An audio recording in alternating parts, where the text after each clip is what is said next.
الحمد لله نحمده ونستعينه ونستغفره ونؤمن به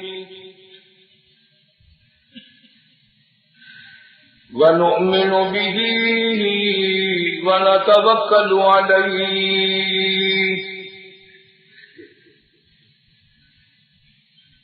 ونعوذ بالله من شرور أنفسنا ومن سيئات أعمالنا من يهده الله فلا مضل له ومن يضلله فلا هادي له ونشهد أن لا إله إلا الله وحده لا شريك له ولا نظير له ولا مثال له ولا مثل له ولا معين له ولا وزير له ولا مشير له ونشهد أن سيدنا وسندنا ونبينا وشفيعنا وهادينا ومرشدنا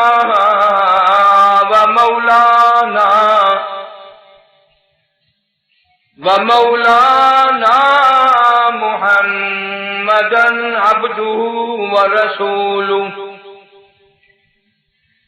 أرسله بالحق بشيرا ونذيرا صلى الله تعالى عليه وعلى آله وأصحابه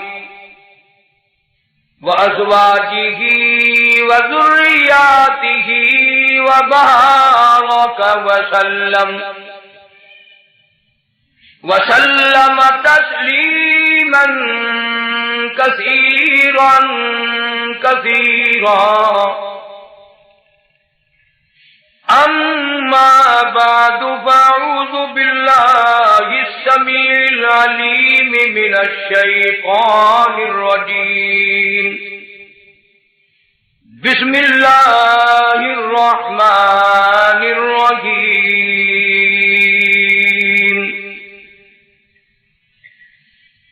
ألا إن أولياء الله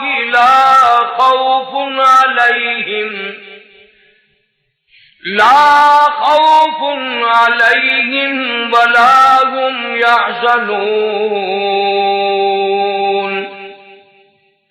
الذين آمنوا وكانوا يتقون لهم البشرى في الحياة الدنيا وفي الآخرة لا تبديل لكلمات الله ذلك هو الفوز العظيم ولا يحزنك قولهم إن العزة لله جميعا وهو السميع العليم ألا إن لله من في السماوات ومن في الأرض وما يتبع الذين يدعون من دون الله شركاء إن يتبعون إلا الظن وإن هم إلا يخرصون هو الذي جعل لكم الليل لتسكنوا فيه والنهار مبصرا إن في ذلك لآيات لقوم يسمعون. وقال النبي صلى الله تعالى عليه وسلم إنما الأعمال بالنيات وإنما لامرئ ما نوى. وقال النبي صلى الله تعالى عليه وسلم أنا سيد ولد آدم يوم القيامة. وقال النبي صلى الله تعالى عليه وسلم من تشبه بقوم فهو منهم. وقال النبي صلى الله تعالى عليه وسلم المرء مع من أحب. وقال النبي صلى الله تعالى عليه وسلم ارحم امتی بامتی ابو بکر واشدهم فی امر اللہ عمر واصدقهم حیاء عثمان واتقاهم علی. صدق اللہ مولانا العلی العظیم وصدق رسولہ النبی الکریم ونحن على ذلك لمن الشاہدین والشاکرین والحمد للہ رب العالمین.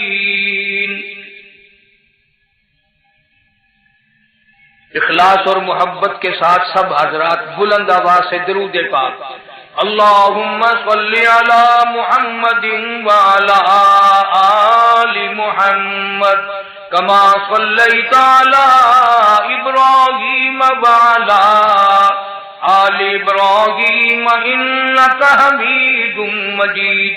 اللہم بارک علی محمد وعلی آل محمد کما بارکت علی ابراہیم وعلی آل ابراہیم انک حمید مجید. محمد کی غلامی ہے سند آزاد ہونے کی، خدا کے دامن توحید میں آباد ہونے کی. محمد کی محبت دین حق کی شرط اول ہے، اسی میں ہو اگر خامی تو سب کچھ نامکمل ہے. قرآن کریم کی یہ آیات بھی اس وقت تلاوت کی گئی. خداوند کریم نے ان آیات میں ایک ایسے گروہ کا ذکر فرمایا، ایک ایسے طبقے کی پہچان بتلائی، ایک ایسی جماعت کی شناخت بتلائی جن کو ہم سب کی زبان میں اولیاء اکرام رحمہم اللہ علیہ مجمعین کہتے ہیں. ولی کے لفظی معنی دوست کے ہیں، وارث کے ہیں. ولی اللہ کے معنی اللہ کا دوست، اللہ کے دین کا وارث. بنگلے، کوٹھی، جائیداد، مربع، اقتدار، جاہ و حشم پیدا کرنے سے ولی نہیں بنا کرتا، بلکہ ولی تو اللہ اور اس کے رسول صلی اللہ علیہ وسلم کی غلامی سے بنتا ہے. جتنا شریعت کا زیادہ تابع دار ہوگا اتنا ہی بڑا ولایت میں مقام رکھتا ہوگا. ہمارے یہاں یہ دیکھنا تو لوگوں نے چھوڑ دیا کہ شریعت محمدیہ صلی اللہ علیہ وسلم کا تابع دار ہے کہ نہیں. ہم پیچھے پڑ گئے کرامتوں کے. فلاں ولی یوں کر دیتا ہے، فلانا ولی یوں کر دیتا ہے، فلانے ولی نے یوں کر دیا، فلانے ولی نے یوں کر دیا. حالانکہ دین کے اندر ان باتوں کی کوئی حیثیت نہیں. کوئی حقیقت نہیں ان باتوں کی کہ ولی ہو اور اس سے کسی کرامت کا ظاہر ہونا ضروری ہے۔ بے شمار ولی ایسے ہیں کہ ان سے ایک بھی کرامت صادر نہیں ہوئی، اور انہوں نے ساری عمر اللہ اللہ کرنے میں گزار دی۔ چلو تم اگر میری بات نہیں مانتے اور میری بات تمہیں اچھی نہیں لگتی تو اپنے اس استاد کی تو مانو جس کو سارا جہان ڈاکٹر اقبال کہتا ہے کہ سبب تو جس کو خود سمجھتا ہے، زوال بندے مومن کا بے زری سے نہیں۔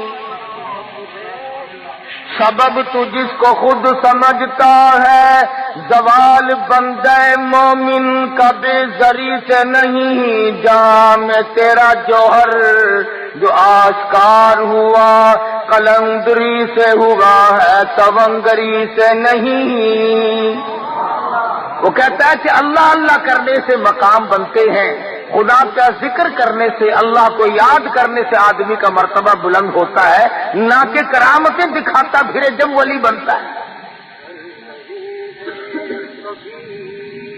مگر رسم و رواج کے مقابلے میں، ماحول کے مقابلے میں ایسے لوگوں کی بات بھی کوئی نہیں مانتا۔ تھوڑی سی بات مل گئی، اسے لے کر کے دوڑ گئے اور اسی پر عمل کرتے رہے، اسی پر سارا عمر بسر کر دی۔ یہ تو کوئی حقیقت نہیں۔ قرآن کریم نے ولیوں کی پہچان بتلائی، ولیوں کی شناخت بتائی۔ فرمایا الا ان اولیاء اللہ لا خوف علیہم ولا هم یحزنون۔ خبردار وہ لوگ جو اللہ کے دوست ہیں، ان کو دنیا اور آخرت میں کوئی حزن و ملال نہیں، کوئی پریشانی نہیں۔ الہ العالمین، ان کی کوئی پہچان بتا، ان کی کوئی شناخت بتا جس سے ہم لوگ ان کو پہچان سکیں، ان کا انتخاب کر سکیں۔ فرمایا الذین آمنوا وکانوا یتقون۔ فرمایا ولی کی سب سے پہلی علامت یہ ہے وہ خود ایماندار ہوتا ہے، بڑا زبردست پرہیزگار متقی ہوتا ہے۔ وہ تو اتنا بڑا پرہیزگار بنتا ہے۔ علماء اکرام نے لکھا ہے کہ بزرگ کے واقعات میں ان کے سامنے ہندوانہ لا کے رکھا گیا، اللہ والے نے ہاتھ میں ہندوانہ لیا اور چاقو لے لیا، پوچھنے لگے علماء اکرام سے بتاؤ ہندوانہ توڑ کر کھانا سنت ہے یا کاٹ کے کھانا سنت ہے؟ علماء اکرام نے جواب دے دیا ہمیں اس بارے میں کوئی علم نہیں۔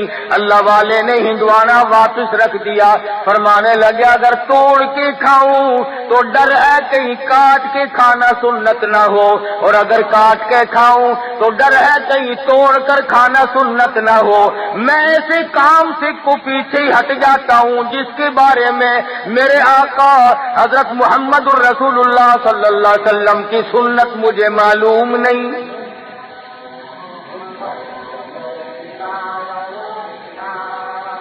یہ جتنے بھی ولی گزرے ہیں انہوں نے، میں قسمیہ کہتا ہوں، ایک نے بھی سنت کا ترک نہیں کیا۔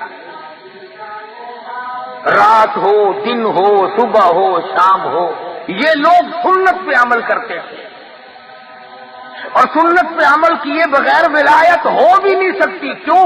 سرکار مدینہ صلی اللہ علیہ وسلم کی جوتیوں کے صدقے میں تو ولایت ملتی ہے۔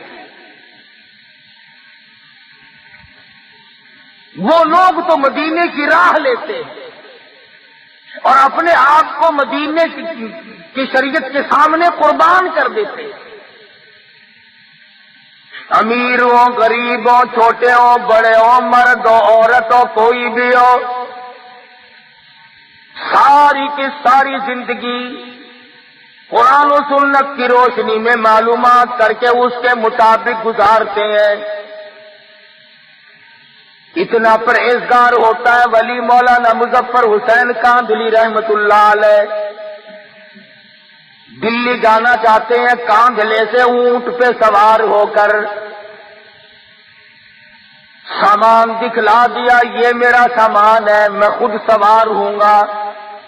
ایک آدمی آ کے کہتا ہے مولانا یہ رکا میرا دلی کاغذ کا پرزہ ایک آدمی کو پہنچانا ہے۔ مولانا فرمانے لگے بیٹھ جاؤ، اونٹ والا آئے گا، میں اس سے پوچھوں گا جتنا سامان میں نے تجھے اس کو دکھا دیا ہے اور اپنا بتا دیا ہے، اس سے زیادہ وہ ایک کاغذ کے پرزے کا وزن رکھنے کی اجازت دیتا ہے کہ نہیں؟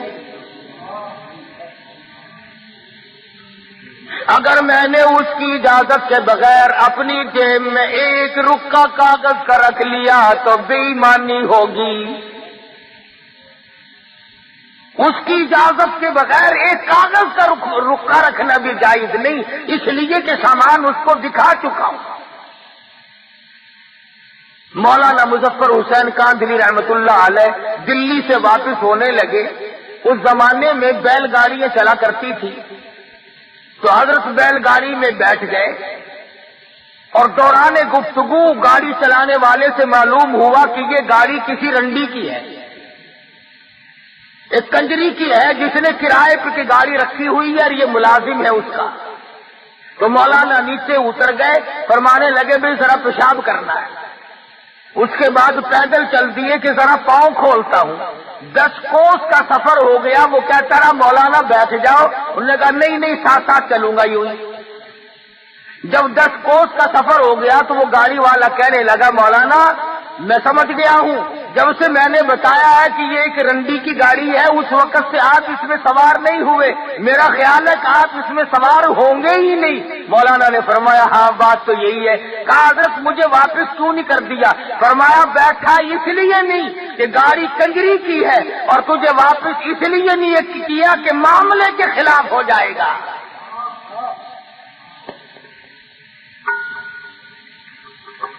کس قدر تقویٰ ہوگا ان لوگوں کے پاس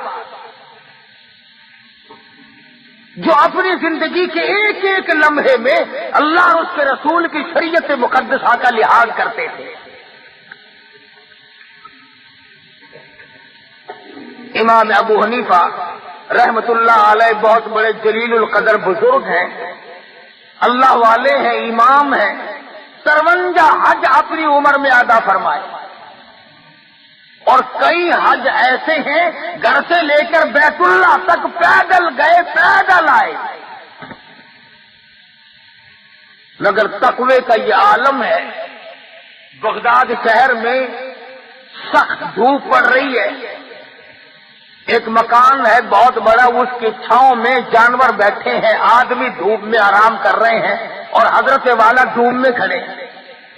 کوئی واقف آدمی آیا، کہنے لگا حضرت جی پسینے میں سرابور ہو، کپڑے بھیگ گئے، یہ بلا کی دھوپ پڑ رہی ہے، دوپہر کا وقت ہے، آپ یہاں سائے میں کھڑے ہو جائیں، آپ دھوپ میں کیوں کھڑے ہیں؟ سبحان اللہ فرمانے لگے جس کے مکان کا یہ سایہ ہے، جس کے مکان کی یہ چھاؤں ہے، میں نے اس مکان والے سے قرض لینا ہے، ڈرتا ہوں اس کی کسی چیز سے فائدہ اٹھایا سود نہ ہو جائے۔ کتنا تقویٰ تھا ان حضرات کا۔ امام احمد بن حنبل رحمت اللہ علیہ بہت بڑے جلیل القدر ولی ہیں، خادم کو ایک اور بات میری یاد رکھنا، نفل پڑھنے سے بھی ولی نہیں بنتا، معاملات کے اندر ثابت قدمی ہو تب ولی بنتا ہے۔ میں اگر ساری رات نفل پڑھوں اور صبح اٹھ کر کے 100 روپے کسی سے ٹھگی کے مار لوں، میرے نفلوں کا کیا بنا؟ میں رات دن قرآن کریم کی تلاوت کروں اور صبح اٹھ کر کسی کا حق غصب کر لوں تو میری تلاوت کا کیا بنا؟ اصل بات معاملے کی ہے۔ امام احمد بن حنبل رحمت اللہ علیہ جیسا جلیل القدر آدمی جس نے اللہ کی قرآن کے لیے 2 سال تک مسلسل درے کھائے، خادم کو بھیجا کہ بازار سے دال لے آ۔ وہ 1 پیسے کی ذرا سی دال لایا کرتا تھا۔ اس دن ایسا موقع بنا کہ جب لینے کے لیے کٹورا لے کر خادم دال لینے بازار میں آیا تو کئی دال بیچنے والے بیٹھے تھے. ایک نے کہا پیسے کا 1 چمچہ، دوسرے نے کہا پیسے کے 2 چمچے، تیسرے نے کہا پیسے کے 3 چمچے. چڑھتے چڑھتے 5 چمچوں پہ چلے گئے تو وہ کٹورا بھر کے لایا 1 پیسے کا. میرے جیسا ہوتا تو بسم اللہ پڑھ کے غوطے لگاتا کہ اچھا اور زیادہ مل گئی. تو امام احمد بن حنبل رحمۃ اللہ علیہ نے پوچھا کہ پیسہ تو 1 دیا تھا، یہ اتنی ساری دال کیسے آ گئی؟ خادم کہنے لگا حضرت مزے آ گئے، دال بیچنے والوں کا مقابلہ ہو گیا، اپنا کام بن گیا. ان کی ضد لگ گئی آپس میں. اس نے کہا 2 چمچے، اس نے کہا 3 چمچے، اس نے کہا 4 چمچے، میرا تو کٹورا بھر گیا. امام احمد بن حنبل رحمۃ اللہ علیہ فرمانے لگے یہ دال میرے کھانے کی نہیں، یہ کاروبار تو نہ ہوا، یہ سودا تو نہ ہوا، یہ تو چڑ بازی اور ضد بازی کا سودا ہے. یہ دال واپس کر کے آ. ضد میں آ کر اس نے خسارہ اٹھایا ہے، گھاٹا برداشت کیا دال بیچنے والے نے. ہم جیسا ولی نہ پہنچا. وہ دلی میں کسی نے آواز دی کہ آنا روٹی دال مفت، تو یوں ہاتھ کر کے کھڑا ہو گیا. انہوں نے کہا روٹی پلے رکھ، دال ہی پلا دے مجھے تو بس. مفت کی چیز کو بڑے تلاش کرتے پھرے ہم. اس نے کہا تھا روٹی کے ساتھ دال مفت ملے گی، کہ آنا روٹی دال مفت. انہوں نے کہا لاؤ دال ہی پلا دو بس. امام نے دال کو واپس کیا تو وہ خادم دال لے کے واپس گیا. کہنے لگا بھائی میرے بزرگ نے یہ دال واپس کر دی. واپس کے ضد باز کہنے لگے اگر واپس لے لی تو بازی ہار جاؤ گے. دکاندار آپس میں کہنے لگے بازی ہار جاؤ گے. انہوں نے لی نہیں. وہ پھر واپس آیا. اب تو چاہیے تھا نا کہ لا یار بیٹھ کے اپنا رگڑا چڑھاؤ، نہیں لی تو نہیں صحیح. مگر امام احمد بن حنبل رحمۃ اللہ علیہ فرمانے لگے مسجد کے دروازے پہ کھڑے ہو جاؤ اور یہ اعلان کرو 1 پیسہ احمد بن حنبل کا لگا. دکانداروں کی ضد بازی ہوئی، یہ دال ہے کسی نے لینی ہو تو لے جاؤ. علماء کرام نے لکھا ہے 2 دن 2 رات تک آواز لگاتا رہا، کوئی اس دال کے لینے والا نہ ملا. ایسے نیک لوگ ہوں گے، کتنا حلال کھاتے ہوں گے، ان کے پیٹ میں کتنے حلال کے لقمے جاتے ہوں گے کہ تھوڑے سے صبح والی چیز کے لینے والا بغداد شہر میں کوئی نہیں ملا.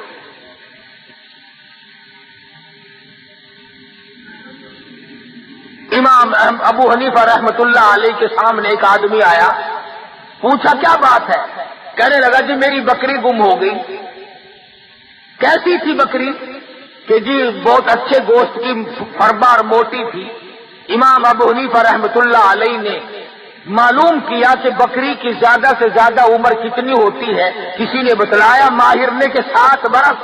امام ابو حنیفہ نے 7 برس تک بکری کا گوشت نہ کھایا، اس شبے میں کہ وہ بکری شاید آج کٹ گئی ہو، آج کٹ گئی ہو، آج کٹ گئی ہو. تقوی اور پرہیزگاری اس کا نام ہے. کپڑے کی تجارت کیا کرتے تھے امام صاحب. ایک تھان میں کوئی نقص تھا، ملازم نے پوری گٹھڑی کا سودا کر دیا. اب وہ چلی گئی. امام صاحب نے پوچھا کہ اس میں ایک تھان تھا، اس میں نقص تھا، تم نے وہ بتایا اسے؟ کہنے لگا جی میں تو بھول گیا بتلانا. فرمایا کہ اس گٹھڑی، وہ جو گٹھڑی ہے وہ تمام کی تمام کی رقم جتنی بھی ہے اب کیسے مختص کیا جائے کہ یہ پیسہ اس گھٹیا تھان کا ہے اور یہ پیسہ اچھے تھانوں کا ہے. فرمایا اعلان کرو ابو حنیفہ کے کپڑے کی گٹھڑی کی قیمت ہے، ایک تھان اس میں گھٹیا تھا، اس کے پیسے بھی بیچ میں ملے ہوئے ہیں. علماء نے لکھا ہے خادم کئی شہروں میں پھرا، اس گٹھڑی کی قیمت کو اللہ واسطے لینے والا کوئی نہ ملا. shahideislam.com. آج تو ہمیں سود کے پیسے لا دیں آپ، جزاک اللہ جزاک اللہ، لاؤ جی لاؤ جی لاؤ جی لاؤ جی. کون پوچھتا ہے کہ کیسے کما کے لائے؟ فرمایا الذین آمنوا وکانوا یتقون،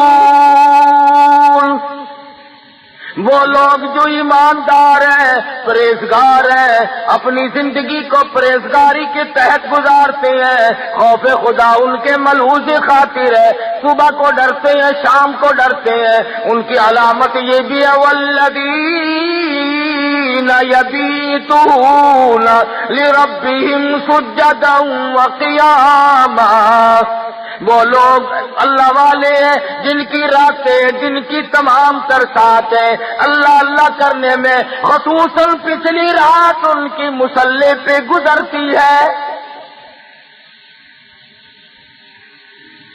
آج تو معمولی قسم کا آدمی اللہ اللہ کرنے کے لیے تیار نہیں، آج مزدور اللہ اللہ کرنے کے لیے تیار نہیں، آج معمولی سا ملازم خدا کو یاد کرنے کو تیار نہیں، آج تھوڑا سا زمین کا مالک، کچھ کاروبار کرنے والا تاجر اللہ کو یاد کرنے کے لیے تیار نہیں۔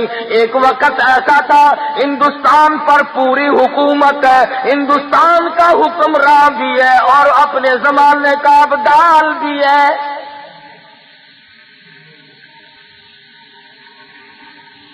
آج تو دو ٹکے جس کے پلے آ گئے اس سے اس کا غرور ختم نہیں ہوتا، اس کی انانیت ختم نہیں ہوتی۔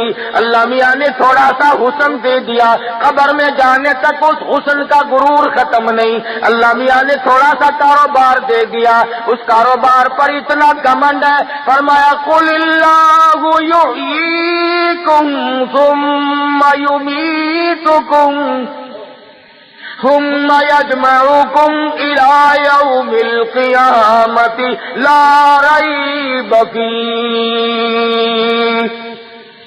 او امیروں اور وزیروں اور سفیروں اور تاجروں اور ذمہ داروں اور پیروں اور بڑے بڑے مولویوں، میرا دربار بڑا مہنگا ہے، جب آؤ گے تو تم قل اللہ یحییکم، میں نے تمہیں زندگی دی، یہ نعمتیں میں نے عطا کی ہیں، ثم یمیتکم، میں تمہیں برباد کر دوں گا، ثم یجمعکم الی یوم القیامۃ لا ریب فیہ، پھر مجھے اپنی کبریائی کی قسم تم سب کو اپنے پاس کھڑا کر کے ایک ایک سانس کا حساب لوں گا۔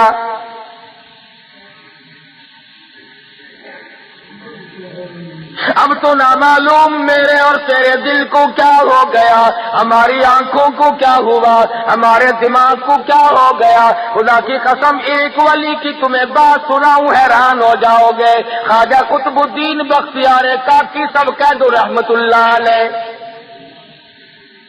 بہت بڑا ولی ہے۔ بابا فرید الدین شکر گنج رحمت اللہ علیہ پاک پٹن شریف والوں کا پیر ہے، بڑے بڑے ولیوں کا پیر ہے، بڑے بڑے بزرگوں کا پیر ہے۔ خواجہ قطب الدین بختیار کاکی رحمت اللہ علیہ دلی میں بہت بڑے ولایت کے منصب پہ فائز ہیں۔ موت تو پیروں کی بھی آتی ہے، موت تو مولویوں کی بھی آتی ہے، میں نے سنا ہے کہ صدروں کی بھی موت آ جاتی ہے، میں نے سنا ہے گورنر بھی مر جاتے ہیں، میں نے یہ بھی سنا ہے کہ وزیروں کے بنگلے بھی سنسان ہو جاتے ہیں، میں نے سنا ہے بڑے بڑے تاجروں سفیروں کی کوٹھیاں ویران ہو جاتی ہے۔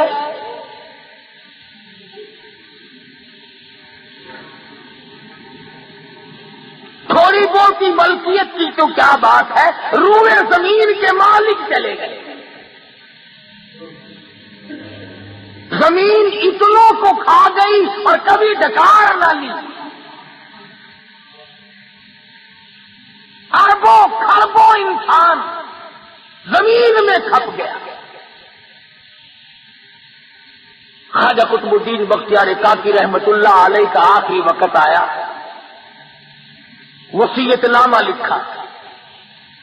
ہمارے یہاں تو وصیت نامے اس قسم کے ہوتے ہیں، چھوٹی کوٹھی چھوٹی بیوی کی، بڑی کوٹھی بڑی بیگم کی، فلاں رقبہ فلاں لڑکے کا، فلاں کار فلاں کی، ہم تو یہی لکھیں گے نا، اور ہم نے کیا لکھنا ہے؟ اصل تو لکھنے کی نوبت ہی نہیں آتی، گول مول دھڑم کر کے موت آتی ہے، فرصت ہی نہیں لکھنے کی۔ اور لکھے گا تو وہ جس کو موت کا یقین ہو، جس کا یہ خیال ہو کہ میری موت آئے گی۔ میرا تیرا تو یہ خیال ہے کہ ہم نے مرنا ہی نہیں، جو زمین میں چلے گئے موت ان کو علاج کی، ہم کیوں مرے؟ اللہ پاک فرماتے ہیں اور تم تو کیا ہو، تم سے بڑے بڑے آئے اور جب میں نے ان کو جھٹکا دیا کیوں نہ کر سکے؟ یہ چونکہ ولی تھے، وصیت نامہ لکھ دیا، میرا جنازہ، وہ جنازہ پڑھانے کی شرطیں لکھ ماری۔ پہلی شرط یہ ہے میری نماز جنازہ وہ آدمی پڑھائے، وہ آدمی میرا جنازہ پڑھا سکتا ہے جس میں 4 شرطیں پائی جائیں۔ www.shahideislam.com میرا نماز جنازہ ہر آدمی نہ پڑھائے، ہر کوئی میرے جنازے کے لیے کھڑا نہ ہو، وہ آدمی پڑھائے جس میں 4 شرطیں پائی جائیں۔ پہلی شرط یہ ہے جب سے اس نے ہوش سنبھالا میرے جنازے کے وقت تک اس کی ایک وقت کی بھی، ایک دن کی بھی، ایک نماز بھی جماعت کے بغیر نہ ہوئی ہو، ساری عمر میں کبھی تکبیر اولیٰ فوت نہ ہوئی ہو، بیماری میں، دکھ میں، درد میں، سفر میں، حضر میں، کسی وقت میں بھی، کسی پریشانی میں بھی، کیسی تکلیف کیوں نہ ہو، ایک وقت کی بھی جماعت کی نماز اس کی ترک اور قضا نہ ہوئی ہو۔ پہلی شرط نماز جنازہ پڑھانے کی یہ ہے۔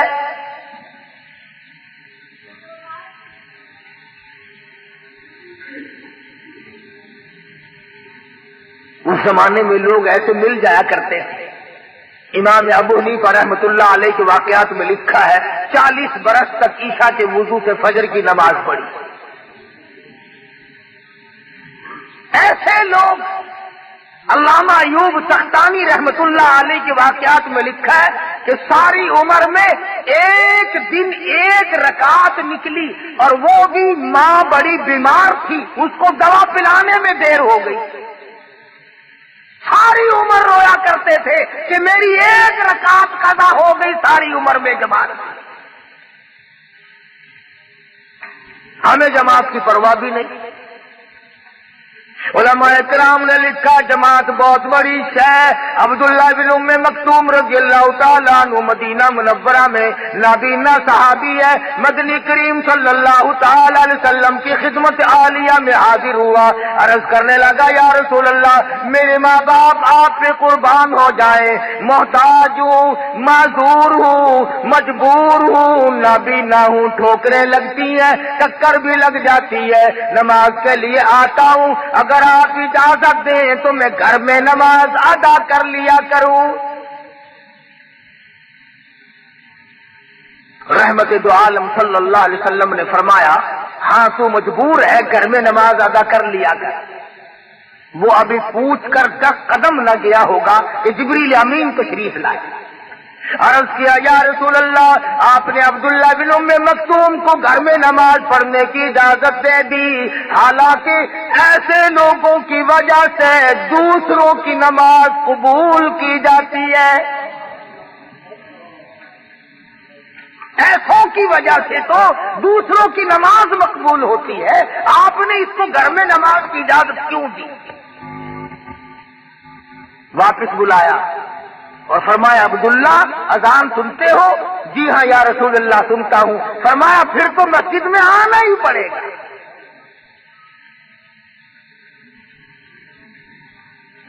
جماعت کی نماز تو کیا پڑھیں گے، ہمیں صحیح معنوں میں جمعہ پڑھنے کی بھی توفیق نہیں۔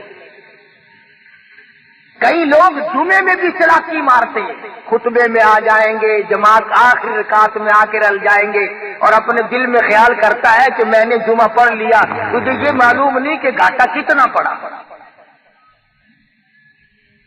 تو خواجہ قطب الدین بختیار کاکی رحمت اللہ علیہ نے پہلی شرط لکھ دی، میری نماز جنازہ وہ آدمی پڑھائے جس کی تمام عمر میں کبھی بھی کسی حال میں بھی اس کی ایک وقت کی بھی جماعت کی نماز قضا نہ ہوئی ہو۔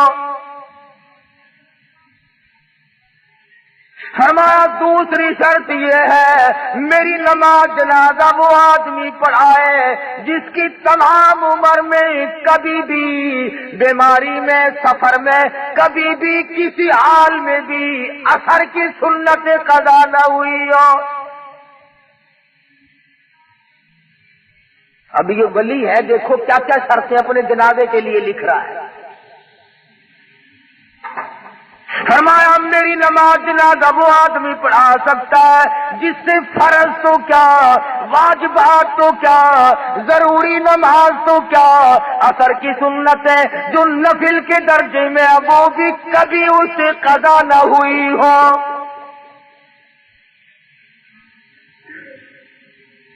فرمایا تیسری شرط یہ ہے، میری نماز جنازہ وہ آدمی پڑھا سکتا ہے، ایسا آدمی میری نماز جنازہ پڑھائے جس کی ساری عمر میں کبھی بھی کسی حال میں بھی تہجد کی نماز قضا نہ ہوئی ہو۔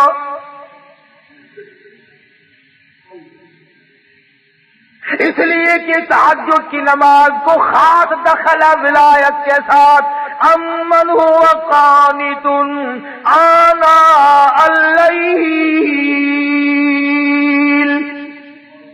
ساجدا وقائما یحذر الآخرة ویرجو رحمت ربی، ساری رات سجدوں میں گزار دے، اللہ کے حضور میں گزار دے، اور فرمایا تہجد ولی کیوں نہ پڑھے، نبی کو حکم ہو رہا ہے یا ایھا المزمل قم اللیل الا قلیلا نصفہ او انقص منہ قلیلا، اور کالی کملی اوڑھنے والے اٹھو اور میرے سامنے کھڑے ہو کر قرآن کی تلاوت کرو۔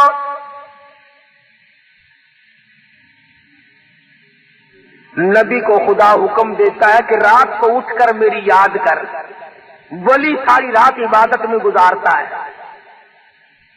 ہمارے زمانے کے بعض پیر سے پوچھو نا، حضرت جی نماز نہیں پڑھ دے، آخر میں مدینے پڑھ کے آنا، میں مدینے پڑھ آیا، روٹی اتھو رگڑدا ہے، سارے کھانے تے پینے تے پہننے تے سارا رگڑا اتھوں چاڑدا ہے تے نماز مدینے پڑھدا ہے۔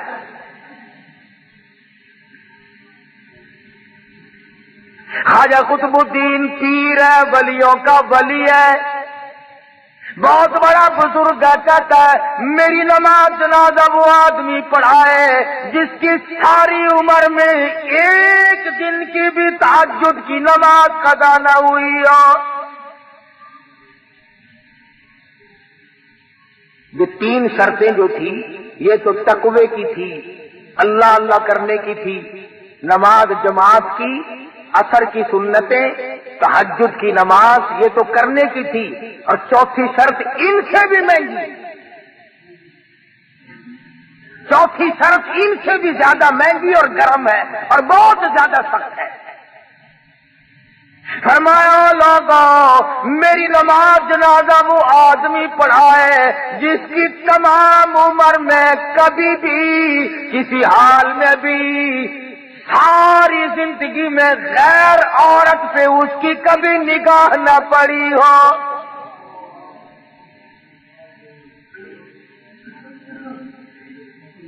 میری نماز جنازہ وہ آدمی پڑھائے جس نے ماں، بہن، بیٹی، بیوی کے سوا پانچویں عورت کو نگاہ سے نہیں دیکھا۔ یہ مسئلہ سب سے زیادہ مشکل ہے. انتہائی مشکلات میں سے ایک یہ مسئلہ مشکل ہے کہ کوئی غیر عورت کو نہ دیکھے. تم اگر نہ دیکھنے کی کوشش کرو گے تو وہ ٹکر مارتی ہے، کرے کیا؟ بچ کے کیسے جاؤ گے؟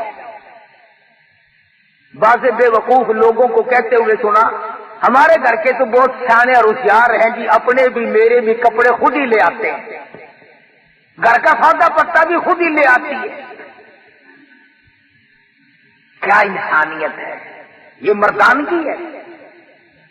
تیرا کیا مرد پڑا ہوا؟ عورت کی کمائی کھا کے گزارا کرنے والا کبھی مرد ہو سکتا ہے؟ ڈوب کے مر جانا چاہیے ایسے مرد کو جو عورت کی کمائی کھاتا.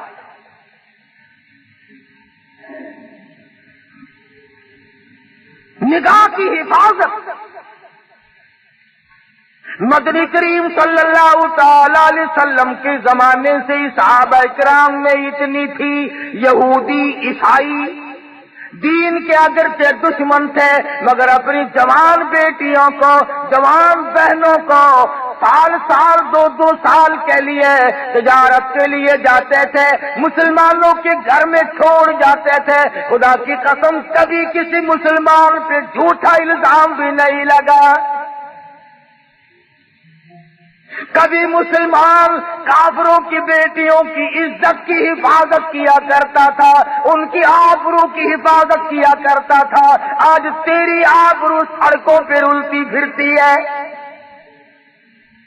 آج تیرا دیوالیہ نکل گیا اور احساس تک نہیں کہ ہو کیا رہا ہے.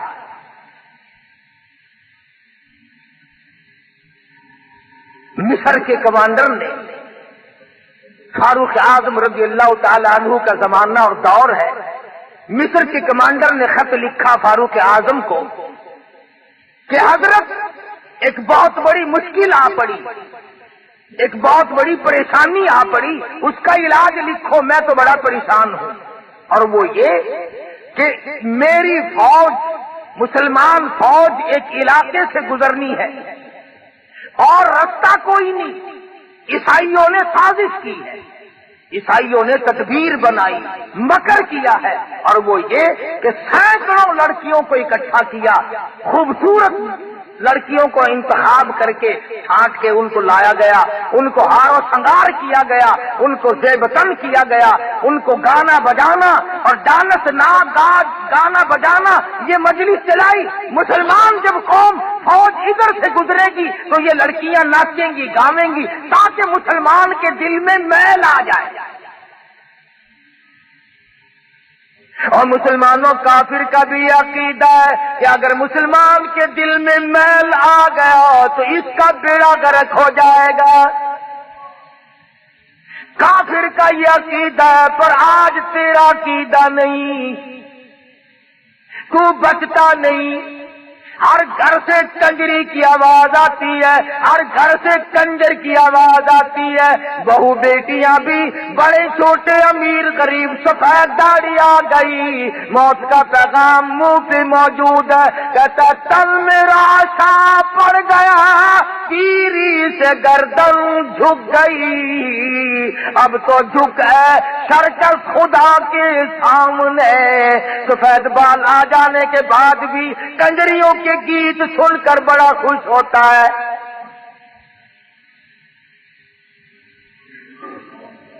اور جب ہماری روحوں میں گانا بجانا رچ گیا تو ہم گیت سنتے ہی مریں گے، گانے گاتے یا گانے سنتے ہی مریں گے. مصر کے کمانڈر نے فاروق اعظم کو لکھ دیا، اللہ والے میں بڑا پریشان ہوں، فوج کے لیے دوسرا راستہ کوئی نہیں. عیسائیوں نے بڑی سازش کی ہے، کہیں مسلمان قوم کا بیڑا غرق نہ ہو جائے. امیر المؤمنین خلیفۃ المسلمین سیدنا فاروق اعظم رضی اللہ تعالی عنہ نے خط کا جواب لکھا، فرمایا کوئی پریشانی کی بات نہیں، ساری فوج کو اکٹھا کر کے قرآن کریم کی ایک آیت سنا دو. ایک ایت سنا دو اللہ کے قرآن میں۔ فاروق اعظم کا یہ عقیدہ پوری فوج کو ایک ایت کافی ہے، آج عوام اور حکام کو سارا قرآن کافی کوئی نہیں۔ کون سا گھر ہے جس میں اللہ کا قرآن نہیں رکھا؟ کون سی مسجد ہے جس میں خدا کا قرآن نہیں؟ کون سی بستی ہے جس میں اللہ کا قرآن نہیں؟ اور ظالمو، قرآن کریم کے اوپر گردوں کو بار جمع پڑا ہے، اپنے منہ روزانہ صاف کرتے ہو، خدا کا قرآن بھی کبھی جاڑا۔ برتنوں کی صفائی، بستروں کی صفائی، گھر کی صفائی روزانہ کی جاتی ہے، اور خدا کے قرآن کو پورے سال ہاتھ لگانے والا کوئی۔ کمانڈر کو خط لکھ دیا فاروق اعظم رضی اللہ تعالی عنہ نے کہ ایک ایت مسلمان فوج کو اکٹھا کر کے سنا دو۔ چنانچہ کمانڈر نے بیگل بجایا، تمام فوجیوں کو اکٹھا کر لیا اور فرمانے لگے قل للمؤمنین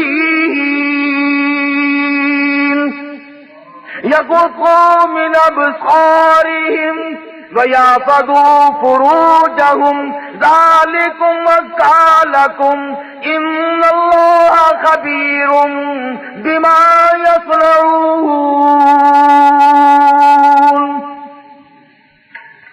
ایک آیت اللہ کے قرآن کی کمانڈر نے سنائی ہے اور اس کے بعد حکم دیا فوج کو کہ رخصت ہو جائے، چلے سب۔ اب مسلمان سپاہی گزر رہے ہیں، گانا شروع ہے، گانا بجانا شروع ہے، تھک گئی گانا گا گا کر، بے شمار فوج تھی، ڈانس کر کر کے عیسائی لڑکیاں تھک گئی، کسی نے یوں سر اٹھا کے نہیں دیکھا، کسی نے آنکھ اٹھا کر نہیں دیکھا۔ قرآن کی آیت کا ترجمہ تھا، او مومنوں، او مسلمانوں، اپنی نگاہوں کی حفاظت کرو، اپنی شرمگاہوں کی حفاظت کرو۔ اگر تم کن کی آنکھوں سے بھی دیکھو گے، یوں ذرا سا کوئے میں سے بھی دیکھو گے، ان اللہ خبیر بما یصنعون، میں تمہاری ساتھ ہوں، میں تمہیں دیکھ رہا ہوں، میں دیکھ رہا ہوں۔ اگر تم نے ان لڑکیوں کی طرف آنکھ اٹھائی تو میں خدا دیکھ رہا ہوں۔ فوج نے قرآن کی ایک آیت سنی اور چل دیے، نکل رہے ہیں، جا رہے ہیں، کوٹھوں پہ لڑکیاں ناچ ناچ کے تھک گئی، ڈانس کر کر کے تھک گئی۔ بالآخر جب تقریباً ساری فوج نکل گئی، دو چار آدمی رہ گئے، ایک لڑکی کہنے لگی، ارے یہ حسن کا نظارہ، یہ جمال، یہ رقص و سرود، یہ گانا بجانا، ہم نے پورا زور لگا دیا، کسی نے آنکھ اٹھا کر نہیں دیکھا، یہ ساری فوج اندھوں کی تو نہیں، www.shahideislam.com وہ سارے اندھے تو نہیں، کوئی تو دیکھو، سر تو اٹھاؤ۔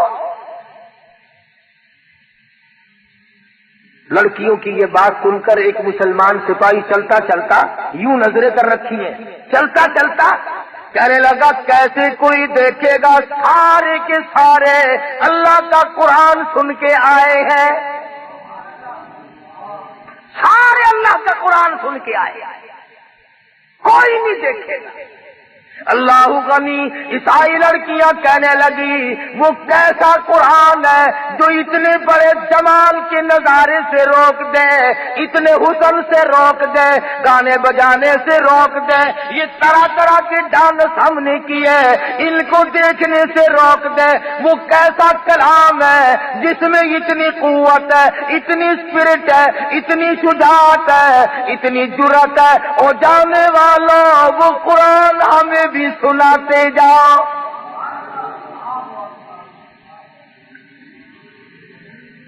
وہ خدا کا قرآن ہمیں بھی سناتے جاؤ۔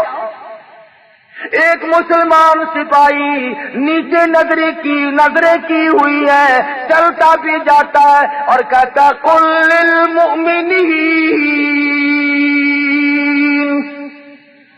یغضوا من ابصارہم وَيَحْفَظُوا فُرُوجَهُمْ ذَلِكُمْ أَزْكَىٰ لَكُمْ إِنَّ اللَّهَ خَبِيرٌ بِمَا يَصْنَعُونَ۔ ادھر مسلمان سپاہی قرآن پڑھتا جاتا ہے، ادھر پرندوں کی طرح لڑکیوں نے چھلانگ لگا کر کے نیچے آنا شروع کر دیا۔ اور قرآن پڑھنے والوں نہ چھوڑ کے جاؤ، ہمیں بھی ساتھ لے جاؤ۔ علماء نے لکھا ہے ایک آیت سن کر کئی 100 عیسائی لڑکی مسلمان بن گئے، اور ہم مسلمان ڈوب کے مر جائیں، سارا قرآن سن کر کے بھی آج تک مسلمان نہ بنے، آج تک مسلمان نہ بنے۔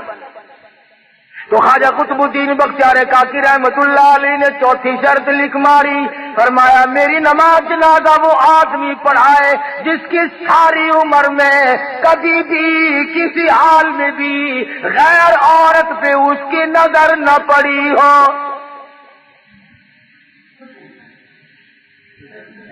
دلی میں خواجہ قطب الدین بختیار کاکی رحمت اللہ علیہ کا انتقال ہو گیا۔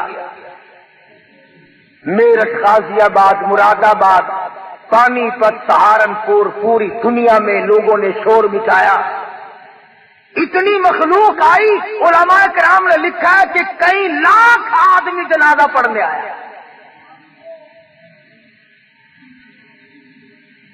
جنازہ رکھا ہوا ہے،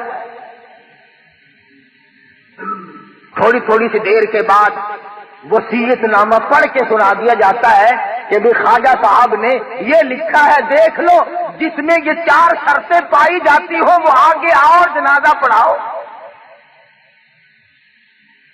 مفتی موجود تھے، قاضی موجود تھے، قاری موجود تھے، عالم موجود تھے، مگر اپنے اندر 4 شرطیں مکمل نہیں دیکھتے تھے۔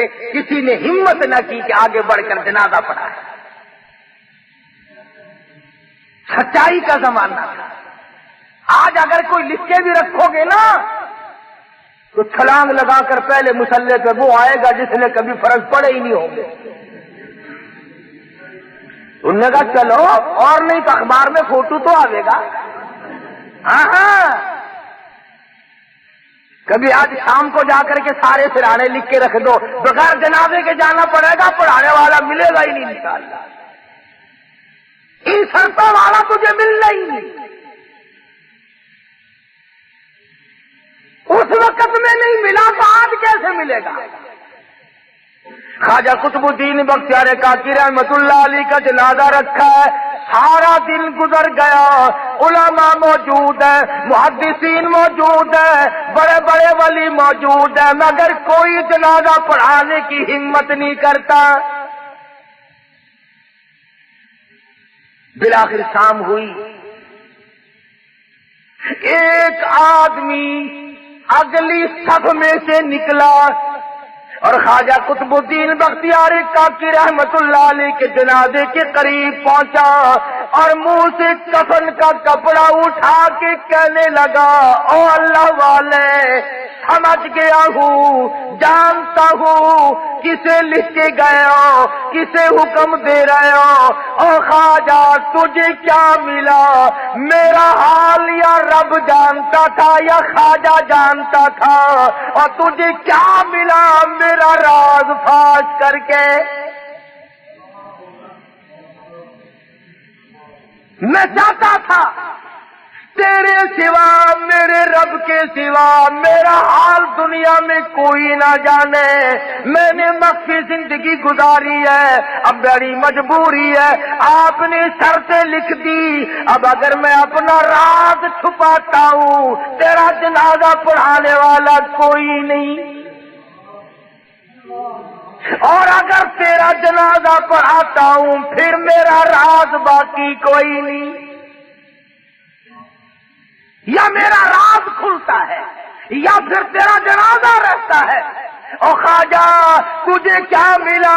خود رخصت ہو گئے، مجھے دنیا والوں کے سامنے رسوا کر گئے۔ میں چاہتا تھا تیرے سوا، میرے رب کے سوا میرا حال کوئی نہ جانے، میں یوں ہی اپنے رب کے حضور جانا چاہتا تھا۔ خواجہ قطب الدین رحمہ اللہ کے جنازے کے قریب کھڑے ہو کر آنسو بہائے اور منہ ڈھانپ کر آیا اور کہنے لگا، لوگوں اب خواجہ کا جنازہ تو میں پڑھاؤں گا ہی، صفیں درست کرو، میں نماز جنازہ پڑھاؤں گا، چاروں شرطیں پائی جاتی ہیں، یقین کرو یہ کوئی صوفی نہیں تھا، یہ کسی مسجد کا امام نہیں تھا، یہ خطیب نہیں تھا، یہ علاقے کا پیر نہیں تھا، یہ کوئی حاجی نمازی نہیں تھا، بلکہ ہندوستان کا اس وقت کا حکمراں جس وقت یہ شرط نامہ لکھا گیا اس وقت کا پورے ہندوستان کا بادشاہ خواجہ شمس الدین التمش تھا۔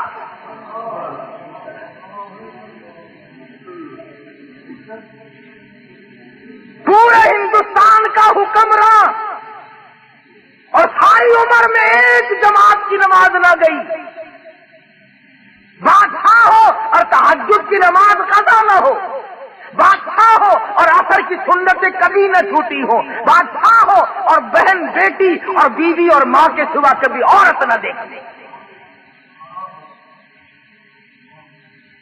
مسجد میں بیٹھے ہو، وضو کر کے بیٹھے، ایمانداری سے ذرا کلیجے پہ ہاتھ رکھ کے سوچو، جب بادشاہ ایسے ہوں گے تو پبلک کیسی ہوگی، عوام کیسے ہوں گے، لوگ کیسے ہوں گے، حالات کیسے ہوں گے، اس وقت کیسی ہوا چلتی ہوگی۔ ارے خدا کی قسم، ہر آدمی جو مرتا تھا سیدھا جنت میں جاتا تھا۔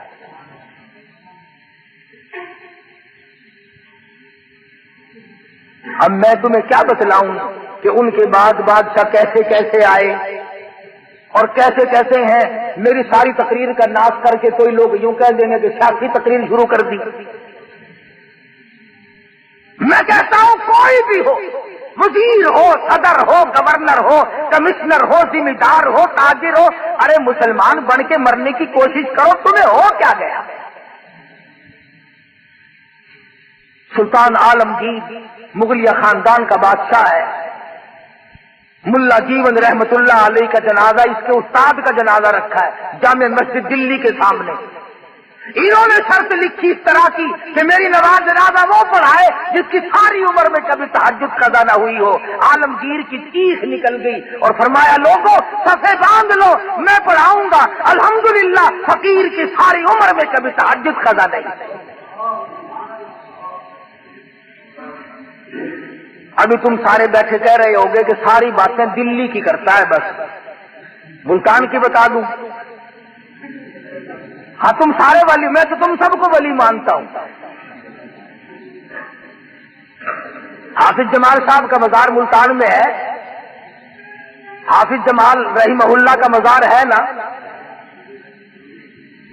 تاریخ شاہد ہے ملتان کی کہ حافظ صاحب نے یہی دو شرطیں لکھی، میری نماز جنازہ وہ پڑھائے جس کی عصر کی سنت ساری عمر میں کبھی نہ چھوٹی اور تہجد کبھی قضا نہ ہوئی ہو۔ یہ ملتان شہر کی تاریخ گواہ ہے۔ صبح رات کو انتقال ہوا، سارا دن جنازہ لیے بیٹھے رہے، کوئی جنازہ پڑھانے کی جرت نہیں کرتا۔ شام ہو گئی، ایک شخص آیا، اس کے پیروں پہ گرد و غبار پڑا ہوا تھا، کپڑوں پہ گرد و غبار تھا، ایسا معلوم ہوتا تھا کہ دور کا مسافر پیدل چل کے آیا۔ جنازے کے قریب کھڑا ہو کے کہنے لگا، صفیں درست کرو، میں جنازہ پڑھاؤں گا، صفیں درست کرو، میں جنازہ پڑھاؤں گا حافظ جمال کا رحمہ اللہ۔ میرے تیرے جیسے دوڑے، او جی سرکار جنازہ تو پڑھاؤ گے، شرطوں کا پتہ ہے؟ شرطیں بڑی سخت ہیں، ورنہ صبح سے کب سے دفنا کے فارغ بھی ہو گئے ہوتے، ہم یوں ہی لیے بیٹھے، سارا دن گزر گیا۔ جناب پتہ نہیں کہاں سے آئے چل کے جنازہ پڑھانے لگ گئے۔ فرمانے لگے، الحمدللہ جب سے میں نے ہوش سنبھالا آج تک فقیر کی تہجد قضا نہیں ہوئی۔ فرمایا آج تک جب سے میں نے ہوش سنبھالا دیگر کی عصر کی سنتیں میری قضا نہیں ہوئی۔ او اللہ والے تو کون ہے؟ فرمانے لگے میں خیر پور ٹاما والی سے چل کے آیا ہوں، ذات کا کمبھار ہوں، خدا بخش میرا نام ہے۔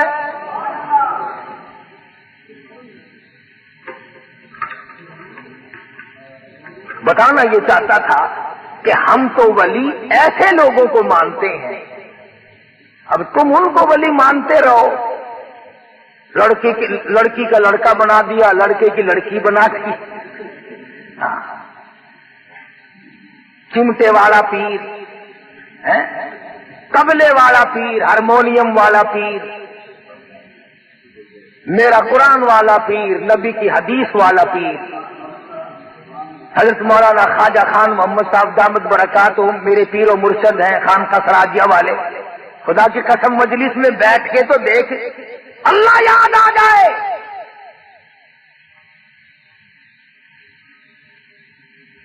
اگر طبلے اور ہارمونیم کھڑکانے سے ولی بنتا ہے تو پھر عطا اللہ ملنگ سب سے بڑا ولی نہیں؟ ہاں سوچ تو ذرا۔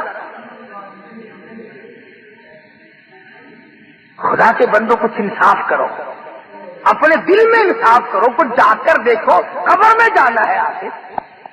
اس لیے اچھے ولیوں کی، اچھے پیروں کی شناخت کرو، پہچان کرو۔ اللہ پاک مجھے اور آپ کو سچا عمل کرنے کی توفیق عطا فرمائے۔ وآخر دعوانا الحمدللہ۔